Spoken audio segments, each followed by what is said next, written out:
কয়েকদিন আগেই ছিল আমাদের এখানে পয়লা বৈশাখের মেলা। মেলা আমার ভীষণই পছন্দ, আর তার একদমই অপছন্দ।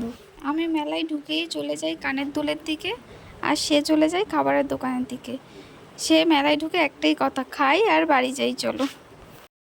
কানের দুল না কিনতে দেওয়ার কারণ হলো আমি শুধু কিনতেই থাকি, ওই দুলগুলো আর কখনো কানে দেওয়াই হয়ে ওঠে না আমার। আজ আর দুল কিনবো না।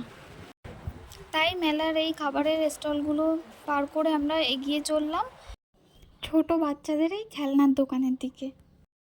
এই সফট টয়েসগুলো এমনিতেই আমার ভীষণ পছন্দের বরাবরের মতো, আর যদি একসঙ্গে এত রঙিন রঙিন সফট টয়েস চোখের সামনে থাকে। এরপরই সে ভীষণ বোর হচ্ছিল, বলছিল কতক্ষণে সে বাড়ি যাবে। বলছিল আর দরকার নেই, চলো এবার বাড়ি যাই, তুমি তো কিছু নিলে না। এই দেখো গেটের মুখে বেরিয়েই কি কাণ্ড। মেলায় তেমন কোনো লোক নেই, অথচ এখানে প্রচুর লোক ভিড় করে দাঁড়িয়েছিল। তার কারণ এটাই ছিল বাইরে বেরোনোর মেইন গেট। এই গেট থেকে বেরোনোর মুখেই দেখা হলো একটা বেলুন বিক্রি করছে দাদার সঙ্গে।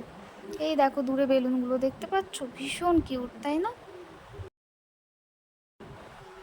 তারপর এখান থেকে একটা আইসক্রিম নিয়ে দুজন খেতে খেতে বাড়ির দিকে চললাম। ও হ্যাঁ, সে আবার আইসক্রিম খায় না, তার ঠান্ডা লাগার দোষ আছে। টাটা।